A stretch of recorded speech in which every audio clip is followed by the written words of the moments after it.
मैं रामश्री कृष्ण, प्रवक्ता विद्युत, राजकीय पॉलिटेक्निक महाविद्यालय बीकानेर। दोस्तों, आज आपको बताएंगे इलेक्ट्रिकल सब्जेक्ट कोड 109 के जो प्रैक्टिकल होते हैं उनकी लिस्ट बताएंगे कि कौन कौन से प्रैक्टिकल आपके होते हैं। ये जो प्रैक्टिकल होते हैं ये फर्स्ट ईयर के अंदर किए जाते हैं। सब ब्रांचों के अंदर ये प्रैक्टिकल कॉमन माने जाते हैं, तो सबको एक बार ये सारे जो एक्सपेरिमेंट है वो करने होते हैं। ठीक है, तो इसके अंदर लिस्ट जो है, इसके अंदर आपको टोटल 9 एक्सपेरिमेंट करने होते हैं हर ईयर, प्रत्येक ईयर।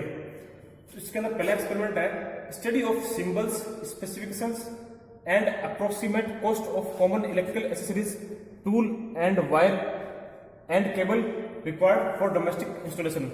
मतलब आपको घर के अंदर कोई भी वायरिंग करनी हो, घर के अंदर कुछ भी इक्विपमेंट स्टेबलाइज करना हो, इलेक्ट्रिकल कनेक्शन लेना हो, तो कौन कौन से इक्विपमेंट की जरूरत पड़ेगी, कौन कौन से इलेक्ट्रिकल एक्सेसरीज लगेगी, कौन सा वायर लगेगा, कौन से टूल लगेंगे, उसकी जो है सारी स्टडी है, उसका स्पेसिफिकेशन होगा और उसके में सिंबल कौन कौन से यूज करते हैं, क्योंकि इलेक्ट्रिकल के अंदर सिंबल का बहुत इंपॉर्टेंस होता है। सिंबल के बिना आप उसको प्रोजेक्ट नहीं कर सकते अपने कॉपी के अंदर, तो इसके लिए आपको ये एक्सपेरिमेंट करना होगा। ठीक है, इसके बाद आपको दूसरा एक्सपेरिमेंट इसका ये करना होगा कि बेसिक इलेक्ट्रिसिटी रूल क्या होता है फॉर डोमेस्टिक कंज्यूमर। अगर आपको घर में कनेक्शन लेते हैं तो उसके लिए एक रूल्स होते हैं, उस रूल्स का स्टडी करेंगे अपने इसके अंदर। ठीक है, फिर दूसरा 2.2 हो जाएगा सेफ्टी प्रिकॉशन क्या होते हैं, इसके अंदर सेफ्टी की क्या इंपॉर्टेंस होती है उसके बारे में आपको बताएंगे, सेफ्टी रूल्स बताएंगे आपको।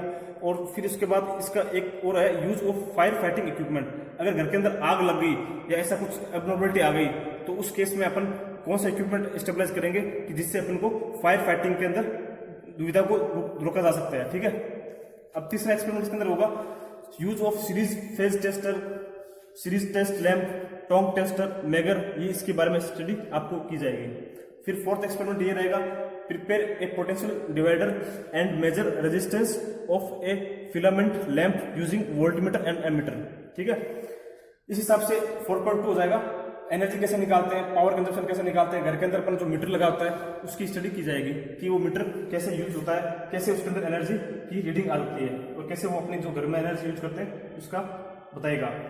फिर इसके बाद 5वां एक्सपेरिमेंट रहेगा wiring diagram, wiring testing and fault finding of control of one lamp by a one switch.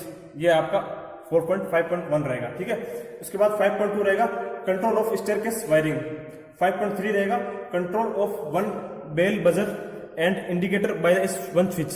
ये आपका हो जाएगा 5 नंबर एक्सपेरिमेंट पूरा। उसके बाद 6 नंबर रहेगा prepare a one switch board as पर इंस्टीट्यूशनल रिक्वायरमेंट। मतलब कोई भी संस्था के अंदर आपको एक स्विच बोर्ड बनाना है जिसके अंदर आपको सारे जो है सारे स्विच यूज करने हैं, जिसके अंदर सारे आपको जो भी फ्यूज सॉकेट्स एमसीबी जो भी आपको सारे एक साथ उसको स्टेबलाइज करके उसकी स्टडी करनी है। ठीक है, उसको प्रिपेयर करना है। फिर 7वां रहेगा कि आपको जो डोमेस्टिक अप्लायंस होता है उसकी study, connecting, testing, fault finding वो होगा। उसके अंदर आएगा फ्लूसेंट ट्यूब रहेगा और उसके साथ उसकी जो भी एक्सेसरीज रहे वो रहेगी। दूसरा रहेगा सीलिंग फैन, उसके अंदर कैसे अपन उसको स्टेबलाइज करते हैं, उसके अंदर रेजिस्टेंस क्या होता है, रेजिस्टेंस टाइप बताएंगे आपको। और फिर इलेक्ट्रॉनिक रेगुलेटर क्या होता है वो भी इसकी स्टडी करेंगे। तो ये स्टडी आपको दोनों 7.1 और 7.2 में की जाएगी। फिर आपके पास रहेगा 8वां जिसके अंदर आपको functioning and fault finding and repairing of following domestic appliance. Domestic जो अप्लायंस है इनकी रिपेयरिंग कैसी होती है, कैसे इसके अंदर कोई फॉल्ट आ गया तो निकालना होता है, और उसकी वायरिंग या जो भी कोई भी फॉल्ट है उसको निकालने के लिए इनके इक्विपमेंट को आपकी स्टडी करनी होगी। इसके अंदर आपका आ जाएगा ऑटोमेटिक इलेक्ट्रिकल आयरन और आ जाएगा एयर कूलर, फिर इलेक्ट्रिकल वाटर पंप। ये तीनों आपके जो इक्विपमेंट है इनकी आपकी जो भी फॉल्ट आएगा आप खुद उसकी स्टडी करोगे और फॉल्ट को फाइंड करोगे। लास्ट में रहेगा design, draw and estimate the material required for installation of A small residential building and office and hall. कोई भी एक छोटे से ऑफिस के अंदर या घर के अंदर आपको कैसे कैसे इक्विपमेंट स्टेबलाइज करना है, उसकी इंस्टॉलेशन कैसे होती है, उसकी कॉस्ट कैसे निकालेंगे, उसकी आपको सारी डिजाइन करनी पड़ेगी, उसकी स्टडी होगी। ठीक है, तो ये जो एक एक्सपेरिमेंट है ये आपके किए जाएंगे। इसका सब्जेक्ट कोड है 109 और मेरे साथी रहेंगे इसके अंदर सोनलाल जी चौधरी, जो आपको इसके बारे में थोड़ा सा और आगे बताएंगे आपको हर एक इक्विपमेंट के बारे में और इसकी स्टडी करेंगे। आज आपको बताएंगे कि इलेक्ट्रिकल एक्सेसरीज के बारे में थोड़ा बहुत आपको आज बताया जाएगा। ठीक है दोस्तों, स्टार्टिंग के अंदर इलेक्ट्रिकल एसेसरीज के बारे में बताया जाता है, जैसे कि इस बोर्ड के ऊपर लगी हुई है cartridge fuse, KitKat fuse, HRC fuse. कई तरह के फ्यूज होते हैं जिसमें से 3 तरह के तो आपके सामने लगे हुए हैं। फिर आपके ये एमसीबी, जिसमें कई तरह के एमसीबी है। डबल पोल एमसीबी, 4 पोल एमसीबी जिसमें न्यूट्रल साथ में होता है, 3 फेज होते हैं। Selector switch, neutral link and main switch, जो कि पहले चलता था। 3 पोल मेन स्विच है 15 एम्पियर का। फायर अलार्म, स्विच में ये ट्यूबलाइट क्या है, बेस, ये एलईडी ट्यूबलाइट के बेस है। ये डिफरेंट टाइप के होल्डर्स हैं जो बैटन होल्डर भी कहते हैं। ये high pressure mercury vapour lamp का होल्डर है जिसमें 3 पिनें होती है, तथा ये भी high pressure mercury vapour lamp का है जिसमें चूड़ी वाला बल्ब लग सकता है, दूसरा साधारण बल्ब नहीं लगता, जबकि इन होल्डरों के अंदर साधारण लैंप लगते हैं। ये हेलोजन का बेस होल्डर है जिसमें हेलोजन लगती है, तथा ये 1 वे स्विच है, प्लस टाइप 1 वे स्विच। इसी के अंदर ये है पावर का 16 एम्पियर, ये भी 16 एम्पियर, ये 6 एम्पियर जो साधारण लाइटिंग में काम में लेते हैं।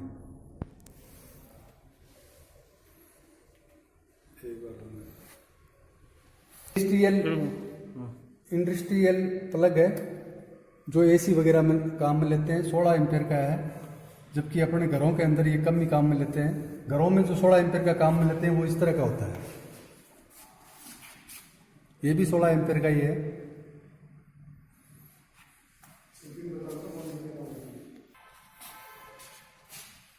ये डिफरेंट टाइप के एमसीबीज है जिसमें 3 पोल है, केवल 3 फेज कंट्रोल करती है। ये 4 पोल है जिसमें साथ में न्यूट्रल भी है, और ये ओनली वन वे एमसीबी है जो एक एक लाइट के पॉइंट को कंट्रोल करती है। ये डिस्ट्रीब्यूशन बोर्ड है जिसमें सारी जगह से डिस्ट्रीब्यूट हो रही है सप्लाई। टाइम में जो एसेसरी चलती थी बेकेलाइट के ही हैं स्विच, और ये होल्डर है। आजकल इनका चलन बंद हो गया, इसकी जगह प्लस टाइप स्विच आ गए हैं।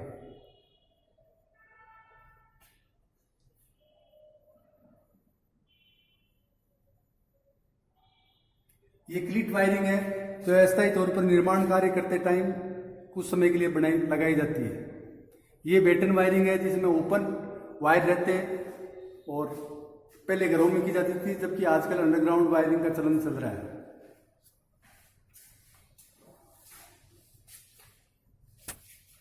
वायरिंग है जो लकड़ी की है, और आजकल इसका भी चलन बहुत कम हो गया है, पहले इसका चलन था। ये बेटन वायरिंग है वापस।